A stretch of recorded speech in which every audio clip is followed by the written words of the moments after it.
In a world where power wears diamonds and silence protects the cruel, one black woman walked into the lion's den, not with pedigree, but with purpose. They laughed at her. They mocked her roots. But what they didn't know is that she was raised by wild horses and carved by fire. This isn't just about riding. This is about reclaiming space they swore she could never stand in. This is the ride they'll never forget. She was tricked into choosing a violent horse, Midnight Widow, an animal so dangerous it once threw a professional rider into the ICU and was permanently banned for suspected fatal attacks. No one warned her. They wanted her to fall. They wanted to capture footage of her panic and turn it into the next joke among the elite. But 15 minutes later, that same horse bowed its head before her while the entire field fell silent. And her billionaire boyfriend, Damon Rosenthal, stood on the podium and declared, voice ringing like a bell, anyone who touches her is an enemy of the Rosenthal family. Soft strings swell under the narration. Auburn Crest Royal Polo Grounds, a palace of privilege. Its emerald field stretched beneath a California sky so blue, it looks freshly painted. Grandstands rise like marble thrones, draped in silk banners that flutter in the breeze, each embroidered with the Rosenthal crest. The air is thick with the scent of fresh-cut grass and wealth. Every guest, a walking testament to power. This isn't just a polo match. It's a coronation for the elite, billionaires, diplomats, their diamond-encrusted heirs. Crystal flutes clink with Dom Perignon. Bespoke suits rustle beside gowns that cost more than most homes. Beyond velvet ropes, paparazzi drones buzz, barred from entry, while a live stream beams the event to those who couldn't buy the $10,000 tickets. Among them stands Arya Bloom's father, a retired cavalryman, weathered hands clutching a phone, eyes fixed on his daughter's image. Arya steps on the ground beside Damon Rosenthal, 26-year-old heir to the $150 billion Rosenthal empire. Her white tennis dress is simple, sleeveless, hugging her slender frame with quiet grace. Chestnut hair woven into a side braid, a few strands dancing free, and a mini bunny ear hat perched on her head, a playful touch she chose because it made her smile.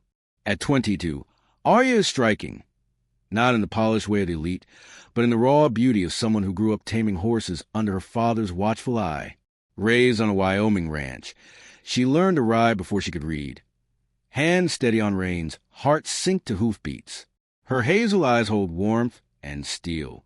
But to the crowd, she's a misfit. Those bunny ears? A sin against their opulence. The grandstands erupt in whispers as Damon's words sink in, each murmur a dagger aimed at Arya's worth. A tech heiress in a diamond choker leans forward, voice razor-sharp. She's not Rosenthal material. Loud enough for the live stream. Gold digger in a thrift store dress. Another adds, gowns rustling like dry leaves. Phones flash, zooming in on Arya's simple attire. Captions forming, unworthy, unwanted. A polo captain nearby scoffs. She'll ruin his legacy, no class, no pedigree. Arya stands beside Damon, fingers brushing her braid. Face serene, but hazel eyes flicker with buried fire. On the live stream, her father's hands tremble, the elite's cruelty a public execution of his daughter's love. The music darkens, a low drumbeat. Damon, tall, lean, dark hair swept back, eyes like polished obsidian, command to feel like a king. He takes Arya's hand, her white dress glowing beside him, and faces the crowd. Voice steady but warm. This is Arya Bloom, my girlfriend. She's here because she belongs, because I choose her. The elite freeze. Champagne flutes pause midair. Whispers become a low, venomous tide. A woman in sapphires mutters. Her with him? Loud enough for the stream. Arya's bunny ears tilt. She meets Damon's eyes with a private smile. But the judgment is a living thing, weight settling on her shoulders. Her father, watching from the live stream, clenches his phone, pride and pain warring in his chest. Strings tighten.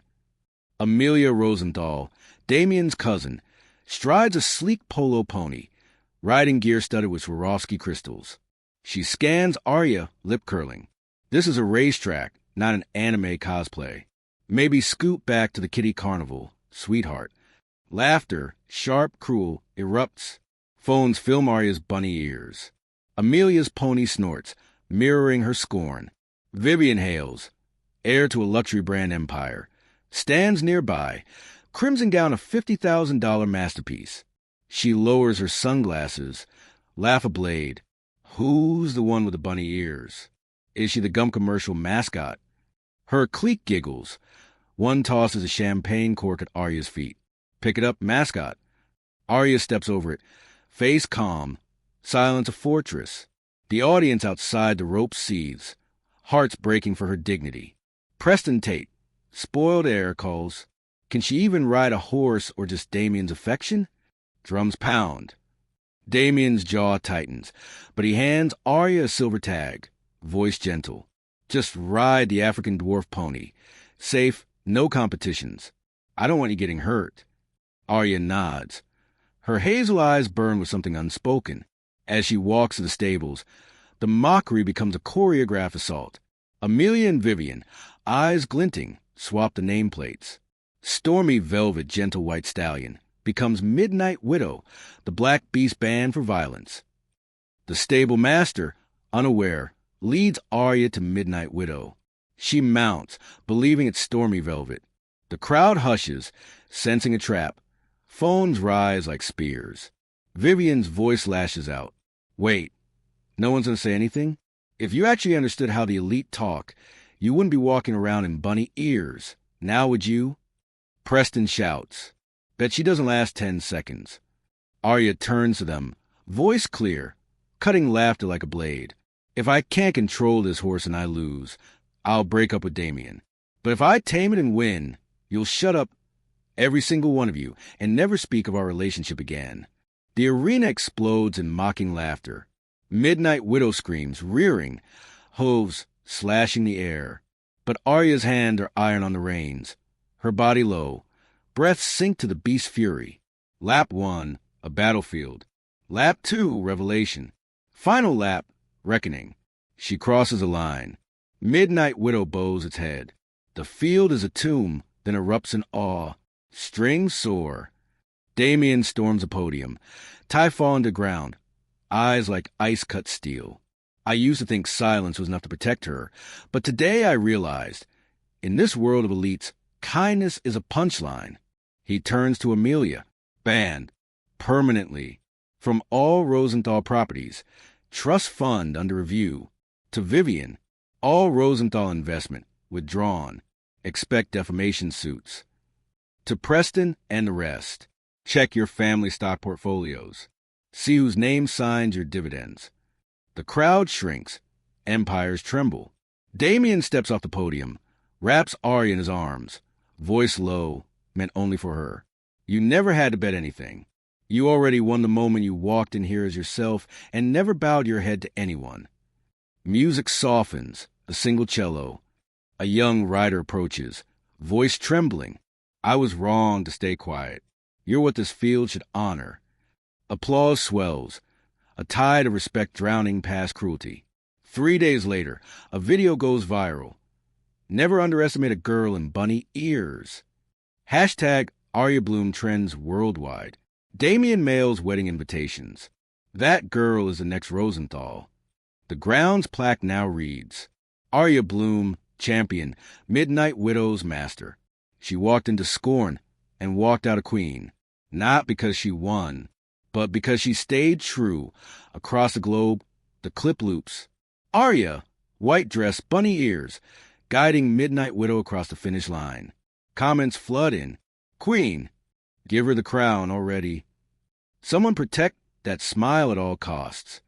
Soft chime. Scene shifts to a quiet study. In a modest Wyoming kitchen, Arya's father sets his phone on the table. Screen still glowing with his daughter's victory. He exhales, a long breath weighted with years of worry. On the cracked wall behind him hangs a faded photograph. 6-year-old Arya on a speckled pony, both grinning like they'd stolen the sun. He touches the photo, eyes glassy. You did it, little hawk. You flew. Doorbell rings. He opens it to a courier in Rosenthal livery. A small velvet box. Inside, a silver stirrup pendant engraved. For the man who taught her courage. Cut to California, 3 weeks later. The Rosenthal estate's gates, once iron and forbidding, now stand open, adorned only with white roses. Inside, the polo field has been transformed.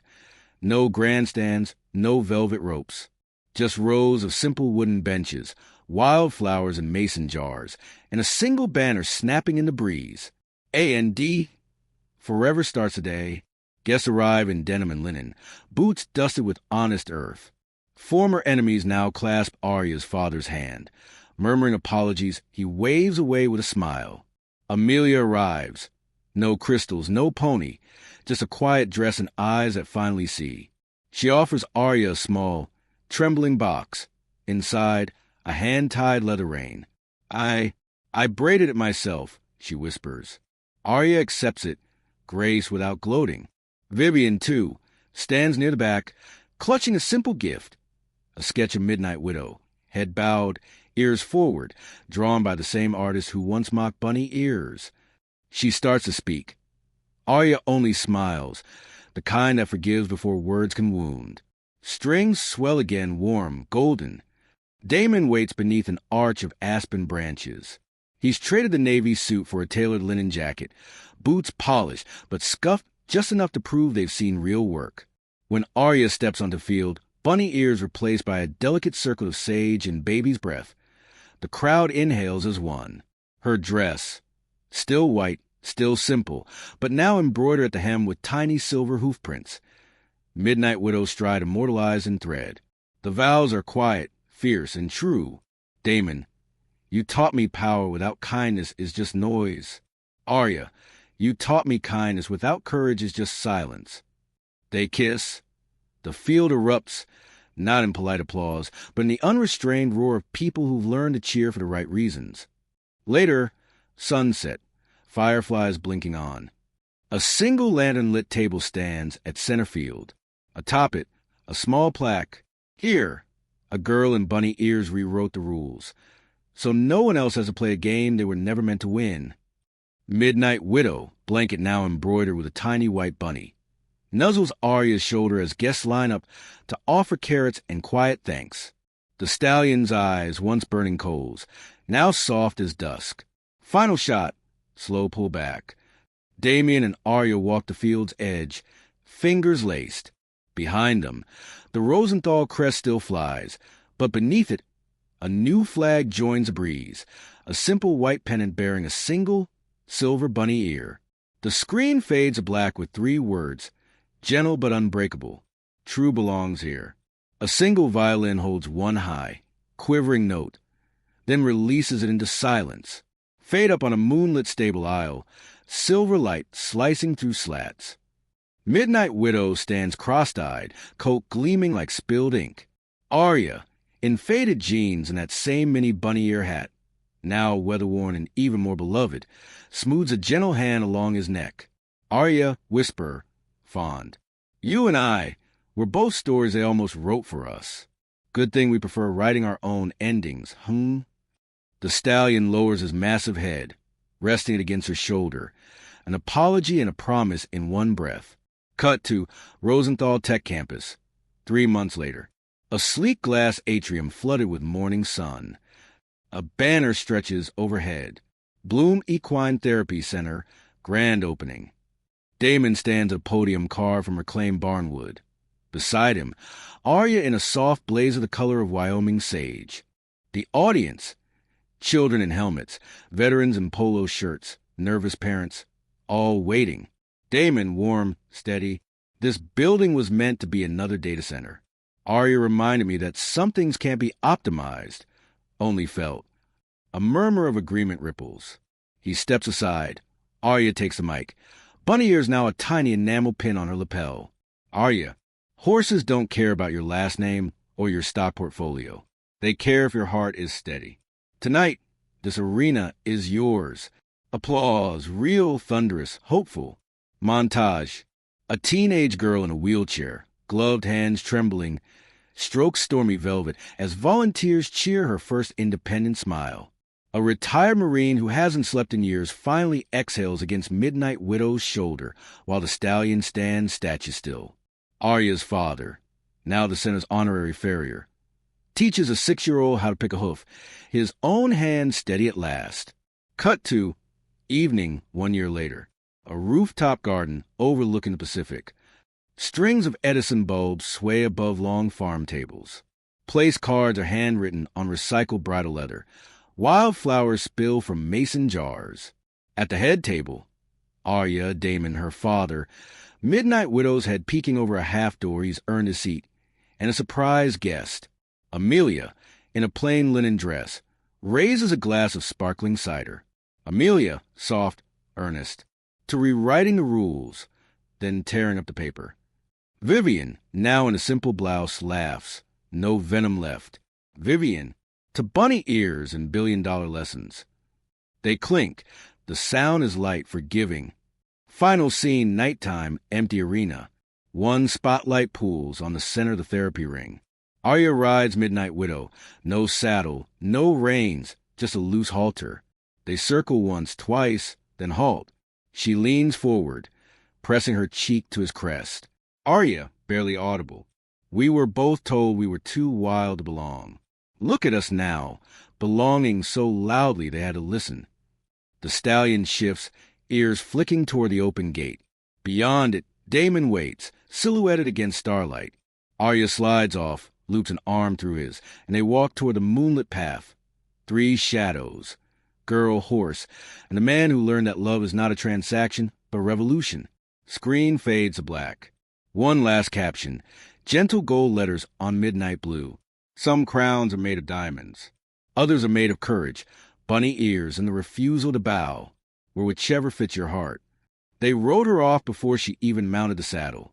But she didn't just ride. She rewrote the rules. In a world built to break her, she stood taller than all of them on a horse they feared. Remember her name, not because she won, but because she never bowed. Hartwell didn't fit their world. She changed it,